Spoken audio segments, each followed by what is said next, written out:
বর্তমানে চট্টগ্রামে আপনার দেখলাম যে প্রফেসর ইউনূস এখানে এসেছেন এবং চট্টগ্রাম বন্দর ভিজিট করেছেন। তো এটা নিয়ে বেশ কিছু আলোচনা চলছে যে আমরা কি আমাদের দেশের বন্দর কি বিদেশিদের হাতে তুলে দিচ্ছি কিনা, এরকম বেশ কিছু আলোচনা চলছে। দেখেন, এই ধরনের বামপন্থী পুরাতন আমলের চক্রান্ত ষড়যন্ত্র খোঁজার রাজনীতি এর আগে ইতিমধ্যে আমরা দেখেছি। আপনাদেরকে এক্সাম্পল দেই যে বাংলাদেশে যখন ইন্টারনেটের লাইন নেওয়া হয়, ফাইবার অপটিক্যাল কেবল সমুদ্রের নিচ দিয়ে নেওয়া হচ্ছিল, তখন কিন্তু যারা নিচ্ছিলেন তারা বলছেন যে বঙ্গোপসাগরে বাংলাদেশের টোটাল ইন্টারনেট কানেকশনের যে লাইন, এটা আমরা ফ্রি করে দেব। তখনও বাংলাদেশে এই কিছু ষড়যন্ত্রকারীরা এটা করতে দেয় নাই। না দেওয়ার পরে কি হয়েছে, বাংলাদেশে সেই ইন্টারনেট কানেকশনের জন্য টাকা দিয়ে হাজার হাজার কোটি টাকা খরচ করে লাইন টানতে হয়েছে। এই জন্য ষড়যন্ত্র খোঁজার এই রাজনীতি বন্ধ করতে হবে। পৃথিবীতে যে সকল দেশ উন্নত হয়েছে, দেখেন আমেরিকার সাহায্য নিয়ে কি ভিয়েতনাম আজকে উন্নত হচ্ছে না?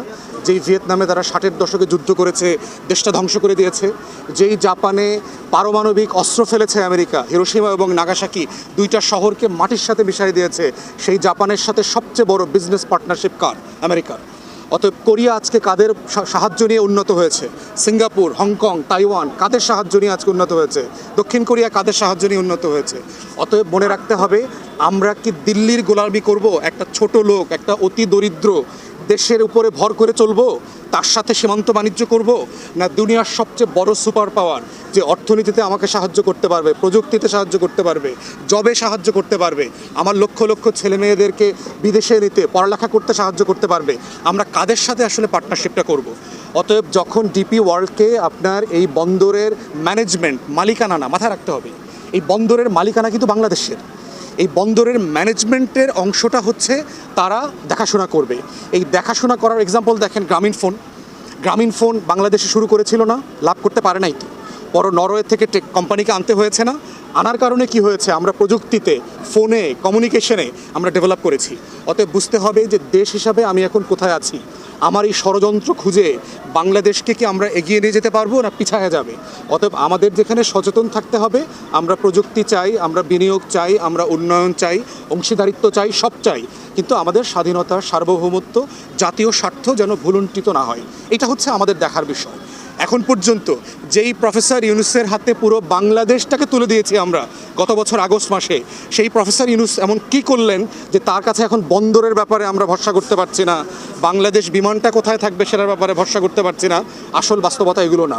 এগুলো হচ্ছে, আপনারা জানেন যে বাংলাদেশে বিশেষ করে চট্টগ্রামে যারা রাজনীতি করে, এই রাজনীতিক বিনিয়োগ, লুটপাট, বাণিজ্যের একটা কেন্দ্র হচ্ছে চট্টগ্রামের বন্দর। অতএব বাংলাদেশে যেই 16 বছর ফ্যাসিবাদ লুটপাট করে এই বন্দর থেকে হাজার হাজার কোটি টাকা খেয়েছে, নতুন রাজনৈতিক দলগুলো যারা ক্ষমতায় আসতে বিভোর, তাদের শ্রমিক নেতারা, তাদের মালিক পক্ষরা চট্টগ্রাম বন্দরকে কর্পোরেট হতে দিতে চায় না।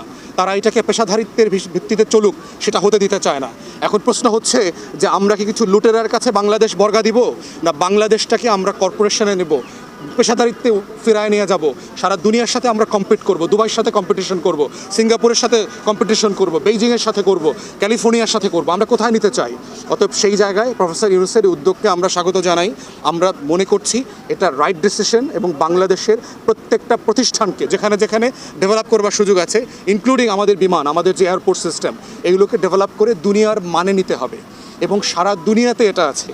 আপনি দেখবেন যে ব্রিটেনে টেলিকমিউনিকেশন ইন্টারনেট সিস্টেমে এখন চায়না বিনিয়োগ করছে, তার 5G সিস্টেমটা চায়না বিনিয়োগ করতে চায়, সরকার এটা আলোচনা করছে। তাহলে ব্রিটেন যদি চায়নাকে অ্যাকসেপ্ট করতে পারে, তাহলে আমরা কেন আমেরিকাকে অথবা আর একটা মধ্যপ্রাচ্যের কোম্পানিকে করতে পারবো না?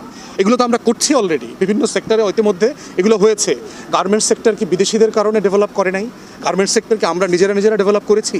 অতএব সেই জায়গাতে মাথায় রাখতে হবে, বাংলাদেশকে উন্নত করতে হলে সারা দুনিয়ার সাথে আমার একটা অংশীদারিত্ব দরকার।